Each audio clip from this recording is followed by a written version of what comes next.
Depois de 130 dias, Elon Musk deixa o governo Trump, com um histórico de polêmicas, ações mal sucedidas e perdas financeiras. Qual o balanço pode ser feito do Dodge e o que motivou a saída do bilionário? Eu sou o Guilherme Moura Eu sou o Lucas Rett. E eu sou o Pedro Penelas. e esse é o Degrau do Político. I was disappointed to see the massive spending bill, which increases the budget deficit, doesn't decrease it, and undermines the work that the Doge team is doing. Well, the reaction's a lot of things. Number one, we have to get a lot of votes. We can't be cutting. We need to get a lot of support. We have no Democrats. If it's up to the Democrats, they'll take the 65% increase. If that doesn't get approved, this country is going to have a 65% increase in taxes and lots of other problems, big problems, almost bigger than that. Semanalmente faz aqui o nosso Coringa, o Trump, né? Eu achei muito emblemático que o nosso primeiro programa foi sobre o Trump e o nosso programa 50 foi sobre o Trump também. E a gente falou desde o começo lá, o Elon Musk não deveria durar muito no governo, não só talvez pelos já visíveis distanciamentos dele com o resto do corpo trumpista, mas também porque é uma coisa comum, né? O Trump mexer nomes aqui e ali, são poucas as pessoas que duram o tempo todo. Pelo menos foi essa a experiência do primeiro governo. Mas bom, a justificativa dele foi de que esse era o tempo mesmo, né, que tinha que ficar, tal, e deveria ser substituído, etc e tal, mas a gente já estava anunciando ali um desgaste entre os dois, né? Então, essa história de tem uma data específica, que meu trabalho já foi feito, isso foi algo criado ou já foi estabelecido? Porque eu lembro que uma vez eu falei, não, o tempo dele é curto no governo, esse cara vai cair. E alguém falou, não, mas ele já tem data marcada para sair. Então isso foi uma coisa plantada agora ou quando criaram o Doge foi tipo, é para sempre? E mudaram a narrativa? Pelo que eu entendi, pela legislação americana, ele tem esse cargo de conselheiro especial, quer dizer, ele não tem um cargo oficial, ele não é um dos secretários. O tempo como conselheiro especial é de 130 dias, mais ou menos. É que ele poderia ser nomeado para outra coisa. Ele poderia terminar como secretário de alguma pasta e aí o tempo dele seria até o desejo do Trump, né? Mas ele tinha um prazo vinculado a esse caráter especial de conselheiro que ele tinha. Quando ele foi nomeado, quando o Trump ganhou, que ele estava do lado dele o tempo todo, a gente tinha uma coisa meio clara, que ele comprou um lugar no governo do Trump. E eu fiquei baqueado, falei, pô, o Musk, ele tem essa ideia de que tudo se compra. Mas ele foi vendo, né, e foi se desgastando no Dodge, conforme ele viu que o dinheiro dele não era capaz de mudar tudo. Eu pensei aqui, enumerei 3 fatos que podem ser explicados como essa trajetória dele falhou e como o que ele imaginava também caiu por terra, né? Essa ideia de mudar radicalmente os Estados Unidos através de 2 pessoas, ele na frente sempre, não importa que o Trump seja presidente. Mas os cortes de gastos dele geraram incômodo entre os republicanos. Isso era óbvio que isso ia acontecer, né? E alguns de tão mal executados foram redesenhados. Então eu li e achei engraçado, porque o cara foi demitido, mas falou, não pode demitir esse cara.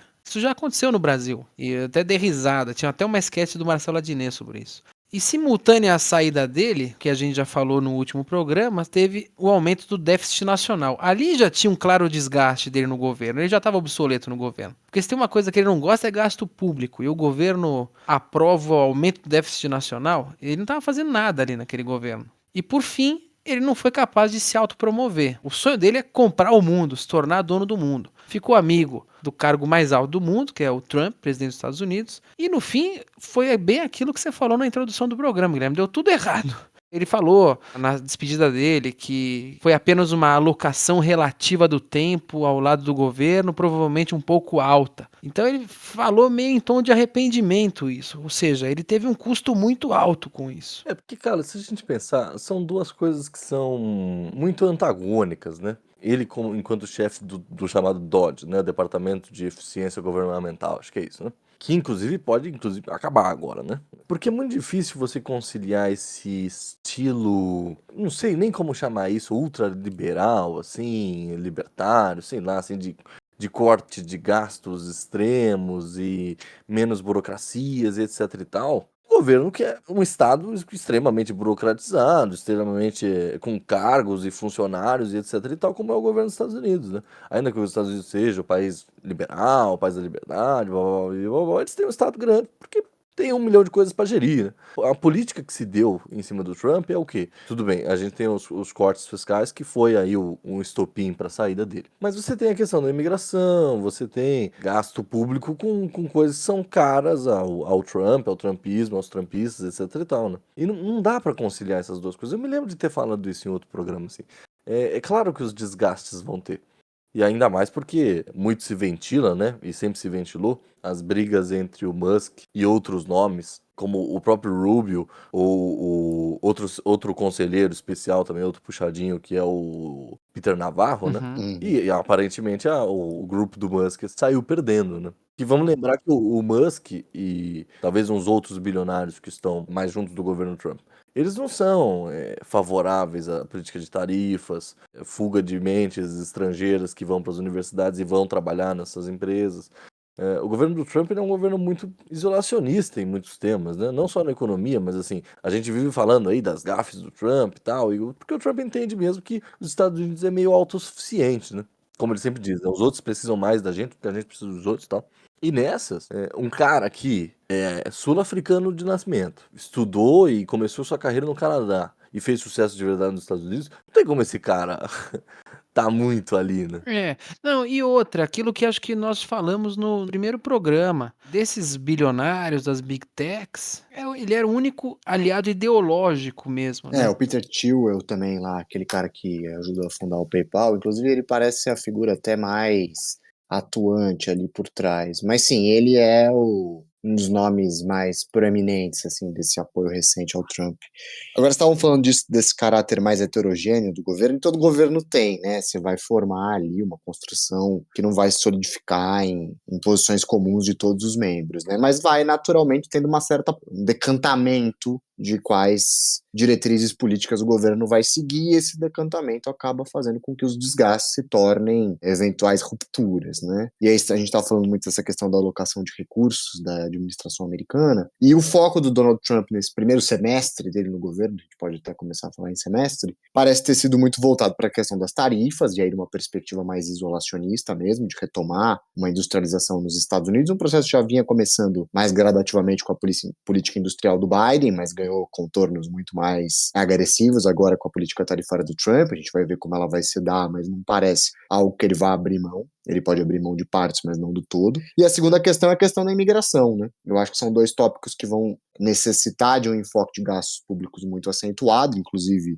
a proposta fiscal que ele apresentou aumenta o gasto em controle de fronteira, controle migratório, atividade policial ostensiva, para que o plano de deportação em massa dele possa ser implementado de maneira mais eficiente, e isso claramente é uma derrota para o Musk dentro do projeto dele de corte de gastos, de uma administração que vai se focar em outras questões, né? Eu acho que é um desgaste natural. Eu acho que o que é antinatural é como o Musk entrou no governo. Eu acho que isso é um ponto que sempre o fragilizou. Até esse caráter provisório do cargo dele sempre pareceu muito demissionável, né? Quer dizer, se alguém vai sair primeiro, vai ser ele, já que ele não consegue nem planejar para além de 3 meses, né? Pela própria natureza do cargo dele. Se ele tivesse assumido um secretariado, ele teria planos de 4 anos de mandato, né? Que é o tempo do mandato do Trump. Agora, para 130 dias, ele montou lá uma equipe que foi constantemente revisando o quanto eles iam cortar de gasto da administração federal. Começou com valores exorbitantes e agora já chegou em valores muito mais realistas. Era 3 bilhão É. inicialmente, e eles conseguiram, assim, 200 milhões. Exato. Assim, você vê como as metas que antes pareciam Não, totalmente desculpa, adiciona um zero aí. Era 3 trilhões. E Nossa, aí diminuiu para 200 bilhões, que é muita grana, mas muita grana pra ainda. caramba. É muita Agora, grana. fica com a impressão de que deram controle no videogame, quando o videogame tinha fio, dava controle sem fio pra criança, sabe? Uhum. Então fica lá apertando os botões, mas o jogo, verdadeiro jogo, o cara não tá sabendo, né? não à toa, o apelido dele é o First Buddy, né? Que é um apelido ridículo. Ridículo. Mostra até um certo desprestígio. Li hoje, né, que a Casa Branca retirou a indicação desse Gerald Zachman para administrar a NASA, e ele tinha sido uma das indicações do Musk, né? O Trump anunciou hoje no True Social, falando que eles vão apresentar um outro nome. Ele nem tinha sido sabatinado pelo Senado, acho que ele estava em processo para ser sabatinado, para assumir a NASA. E a NASA passou a ser uma questão prioritária dentro dos Estados Unidos, primeiro pelo corte de gastos de pesquisa científica, então imagino que a instituição, a agência, esteja com uma questão interna muito difícil de se lidar. Eu vi aqui que eles têm 18 mil funcionários, e agora a administração Trump reverteu o plano. A NASA tinha um programa de retorno à Lua, e já tinha investido bilhões de dólares no seu projeto, mas agora o Trump quer que eles mudem o foco para Marte, então boa parte do que foi gasto tornou inútil, e até alguns republicanos criticaram essa mudança meio abrupta, mas acho que mostra também um certo desprestígio do Musk, quer dizer, nem os indicados dele têm ficado, né? Lembrando que o Musk tem um plano de chegar em Marte em 2030, né? Pela própria SpaceX, super ligado a ele, exato. E o Musk tem contratos na ordem de bilhões de dólares com o próprio governo americano, né? O que sempre levantou acusação de conflito de interesse, até porque ele teve acesso a dados sensíveis dos cidadãos americanos enquanto esteve à frente do Dodge, né? E aí a gente tem questões também que a gente tá falando de um desagrado do governo por cima do Musk, mas a gente tem um problema do próprio Musk com a posição que ele tava ali, né?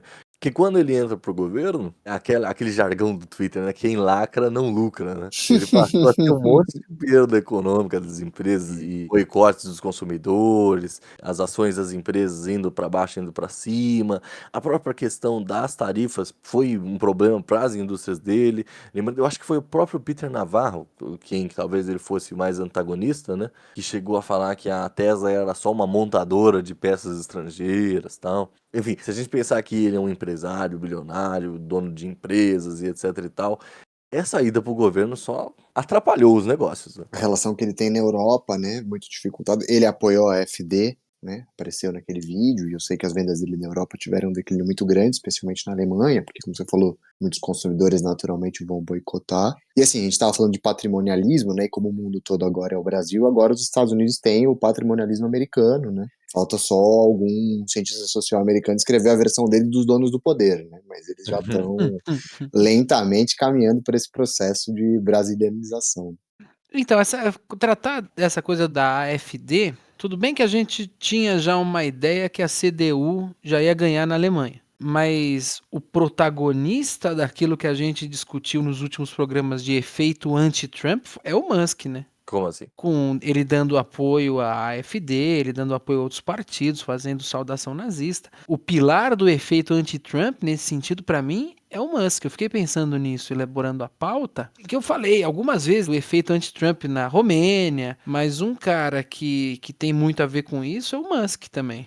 Pode ser porque a gente coloca, como ele tem uma função prática, né, de enxugar o Estado e etc e tal, mas existe um quê ideológico que eu acho estranho ao Musk, inclusive. Assim, até quando a gente falou lá dele possivelmente fazendo a saudação nazista ou não, aí depois ele indo lá na FD, etc e tal, tudo isso me parece muito esquisito e eu não esqueço o que você falou, Lucas, de que talvez é o que ele quer, assim, ele quer participar ativamente desse movimento ideológico, tal, que eu não sei se é porque eu tenho a imagem do Elon Musk no Homem de Ferro 2, sabe? Que pra mim ele ainda é aquilo ali, mas não é, né? Enfim.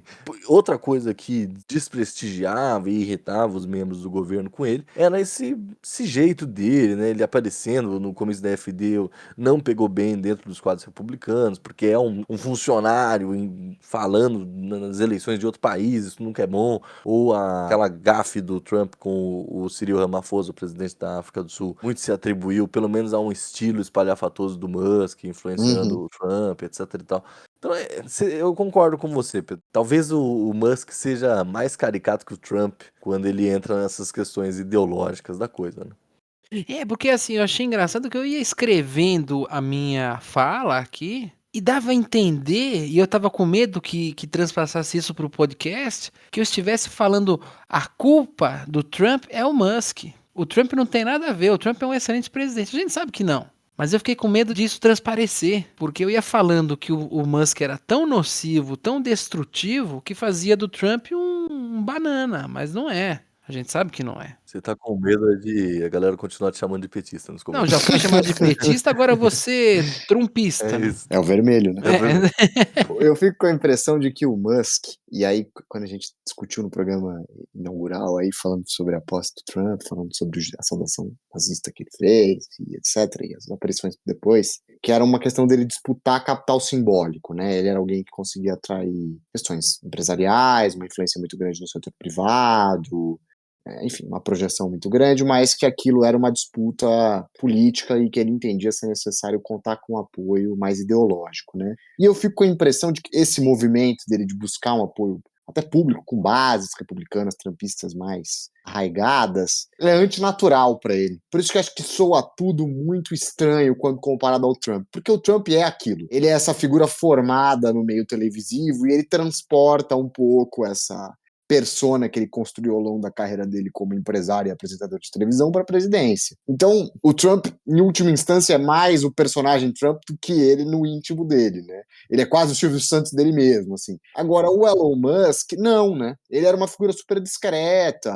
As poucas entrevistas que ele dava em podcast, aquela famosa entrevista dele pro Joe Rogan, ele se mostrava alguém até alheio a muitas das questões que estavam sendo tratadas nos Estados Unidos. Ele passa por um processo muito grande de reconversão política, de um ativismo maior com a pandemia. Tratado como progressista por É, muitas alas não conservadoras dos Estados Unidos. Participou muitas vezes de conselhos de administrações democratas, era ligado a democratas. Ele parece ter uma reconversão ideológica durante o período da pandemia, né? A questão do fechamento das fábricas da Tesla na Califórnia por questões de quarentena, lockdown, teriam incomodado ele profundamente. Ele achou que a política de saúde do governo Biden tinha sido muito agressiva num determinado momento. Se discute-se muito auto-identitária. identitárias. Tem a questão biográfica da filha dele, que também sempre é apontada como um dos fatores de conversão. Eu não consigo medir o quanto esses fatores pessoais o afetaram, mas é fato de que ele é um outro homem depois da pandemia e eu acho que isso foi se intensificando e eu acho que o paroxismo disso é quando ele assume esse cargo no Dodge e vai buscar, de fato, uma efetivação de capital simbólico para fortalecê-lo politicamente dentro da administração. Mas deu errado, ele caiu, né? E ele, assim, momento cultura pop, ele realizou o sonho de todo fã de Succession. A gente descobriu como seria o Conor Roy se entrasse pro governo, né? Só que ele ficou com um cargo até parecido com o Conor, né? Porque foi prometido pro Conor uma embaixada irrelevante na última temporada e É, o na Musk é quase isso. Eslovênia. E o Musk é quase isso. E fora as não acusação, mas o vício dele em drogas, né? Isso foi repercutido na saída dele. Também naquela despedida que ele fez acho que era na Sala Oval com o Trump, como diria a Fernanda Torres, totalmente drogado, né? Não, mas eu vi os vídeos, assim, era ele meio, pô, era a tal da cetamina, que é a droga do Goiás metafísico. Até isso o Brasil é over-americanizado, copia a droga do Musk. Mas o Goiás metafísico é a vitória do americanismo. Você vê o efeito Musk aí? Até no Goiás O metafísico. Musk, se fosse político brasileiro, seria político brasileiro por Goiás. Ah, Ou pelo lógico. Mato Grosso do Sul. Não, ele tem Não. mais cara de Mato Grosso do Sul, pô. Porque, É. porque a gente fica questionando as coisas do Musk. O cara do Mato Grosso eu não questionaria. Mas hoje a gente tava falando do Musk lá de manhã, na sauna, né? E ele desceu aqui ele visitou o aeroporto que tem lá na Castelo Branco, que é o O Catarina. Musk? Ou seja, ele tava bom, ele já tinha investido muito na Starlink, ele tinha colocado muito satélite no Goiás Metafísico, inclusive. Sim, Muito, sim. muito. O pessoal é eternamente grato a ele. Mas ele tinha um projeto aqui em São Paulo, numa região. Claro, ele desceu lá, significa que tinha capital a ser Eu observado não sei ali. se isso é tão desconexo não, viu, Pedro? Porque se a gente pensar que o Rubio tem falado de... A treta lá de bloquear os bens do Alexandre de Moraes lá. Se eles falam de, tipo, juízes ou, enfim, pessoas de estados estrangeiros que atacam a entidades ou empresas americanas, isso tudo tá ligado, né? Vamos lembrar que o Alexandre de Moraes cortou o Twitter numa época Sim. Um lá. mês, né? Foi o pior mês da minha vida.